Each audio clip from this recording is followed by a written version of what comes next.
کل ہی میں صحیح بخاری کی کتاب الفتن کا جائزہ لے رہا تھا اور اس میں ایک حدیث میری نظروں کے سامنے سے گزری، تو میں نے کہا میں آپ کے ساتھ ضرور شیئر کرتا ہوں انشاءاللہ۔ اسامہ بن زید رضی اللہ عنہما نریٹ کرتے ہیں کہ نبی کریم صلی اللہ علیہ وسلم جو ہیں ایک مرتبہ مدینہ کی ایک اونچی سی مقام پر جا کر کھڑے ہو گئے اور آپ نے لوگوں سے یہ بات ارشاد فرمائی کہ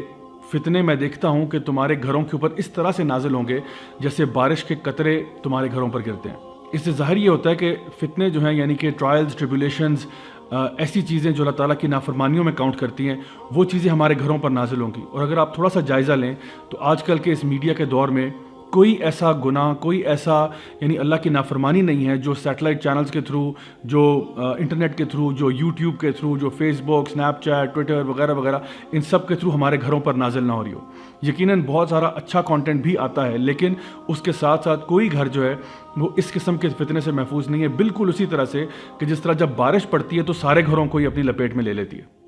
اسی کے ساتھ ساتھ ایک اور حدیث جو کہ صحیح بخاری کی کتاب الفتن میں بھی ہے اور کچھ مختلف الفاظ کے ساتھ کتاب العلم میں بھی موجود ہے،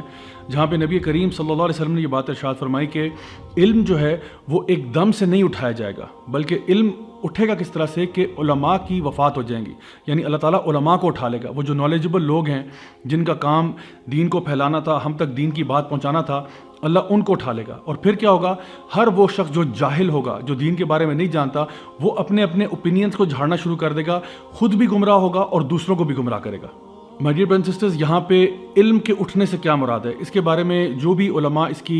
شرح بیان کرتے ہیں وہ کہتے ہیں کہ اس میں کم از کم اس کے دو مطلب ہیں۔ اور پہلا مطلب اس کا یہ ہے کہ جب علم اٹھایا جائے گا تو وہ کام جو کہ گناہ والے کام تھے، لوگ اس کو گناہ نہیں سمجھیں گے اور کثرت سے کرنا شروع کر دیں گے۔ مثلا سود آج کتنا عام ہے اور کوئی اس کو برا نہیں سمجھتا،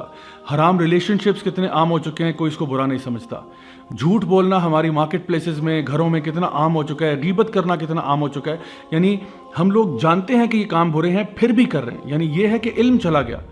دوسرا مطلب کیا ہے کہ علم اٹھنے کا، وہ یہ کہ انسان اچھے کاموں کو کرنا ترک کر دے گا۔ یعنی ہم سب جانتے ہیں کہ نفلی نماز پڑھنے کے فائدے کتنے ہیں فرض نماز کے ساتھ ساتھ، لیکن اکثر لوگ جو ہے نفلی نمازیں نہیں پڑھ رہے، سنتیں نہیں پڑھ رہے۔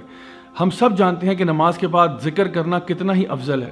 ہم سب جانتے ہیں کہ نفلی روزے رکھنا کتنا افضل ہے، لیکن کم ہی لوگ ہیں جو یہ چیزیں پوری کر رہے ہیں۔ ہم سب جانتے ہیں کہ قرآن مجید کی تلاوت کرنا کتنا ضروری ہے، لیکن اس سے بھی کتنے لوگ پیچھے ہٹ چکے ہیں۔ اور اس وقت جو کہ ایک لاک ڈاؤن کی سچویشن ہے، اس کے باوجود لوگ بجائے کہ وہ اللہ تعالیٰ کے ساتھ کنیکٹ کریں، قرآن کے ساتھ زیادہ ٹائم سپینڈ کریں اور اپنی عبادات کو بہتر کریں، ابھی بھی لوگ جو ہے وہ سوشل میڈیا پہ زیادہ ٹائم گزار رہے ہیں، ابھی بھی لوگ جو ہیں وہ نیوز کو فالو کر رہے ہیں اور آگے پیچھے ایک ایک پل پل کی خبر حاصل کر رہے ہیں کہ فلاں جگہ پہ کیا ہو گیا، فلاں جگہ پہ کیا ہو گیا، وداؤٹ ریئلائزنگ کہ ہمارے لیے اس وقت زیادہ ضروری یہ ہے کہ ہم اپنا ریلیشن شپ اللہ تعالیٰ کے ساتھ بہتر کریں اور وہ کام کریں جو واقعی ہمارے دنیا آخرت دونوں کے فائدے کے لیے ہیں۔ نبی کریم صلی اللہ علیہ وسلم کی ایک آخری حدیث میں آپ کے سامنے بیان کر کے آج کا یہ سیشن ختم کرتا ہوں۔ صحیح مسلم کی حدیث ہے کہ نبی کریم صلی اللہ علیہ وسلم نے یہ بات ارشاد فرمائی کہ نیکی کے کاموں کے اندر تیزی کرو، جلدی کرو۔ کیوں؟ کیونکہ تمہارے اوپر ایک ایسا وقت آنے والا ہے جب فتنہ جو ہے تمہارے اوپر یوں آ جائے گا جیسے رات کا اندھیرا آ جاتا ہے۔ اور اس میں کیا ہوگا کہ ایک بندہ صبح کو اٹھے گا تو مومن ہوگا، رات کو سونے جائے گا تو کافر ہوگا، یا صبح کو اٹھے گا تو کافر ہوگا، رات کو سونے جائے گا تو مومن ہوگا، اور لوگ ایک چھوٹی سی دنیا کی قیمت کے پیچھے اپنا دین یا اپنی آخرت خراب کر دیں گے۔ تو اس میں بھی کیا کہا گیا کہ جلدی کرو نیکی کے کاموں کے اندر۔ تو مائی ڈیئر برادرز اینڈ سسٹرز، انشاءاللہ ہماری پوری کوشش ہونی چاہیے کہ یہ جو ٹائم ہمیں ملا ہوا ہے، چاہے وہ لاک ڈاؤن کا ٹائم ہی صحیح، اس میں ہم اس کا بھرپور فائدہ اٹھاتے ہوئے اپنا ریلیشن شپ اللہ تعالیٰ سے بہتر کریں، اللہ سے خوب دعائیں کریں، اللہ سے اپنے گناہوں کی معافی مانگیں کہ تاکہ اللہ تعالیٰ ہمارے اوپر جو آئی ہوئی مصیبت ہے اس کو ہم سے دور کر دے۔ دس از می راجہ ضیاء الحق signing off, until next time, والسلام علیکم ورحمۃ اللہ وبرکاتہ۔ دین کی بات پھیلانا صدقہ جاریہ ہے، ثواب کی نیت سے ویڈیو کو شیئر ضرور کیجیے۔ جزاک اللہ۔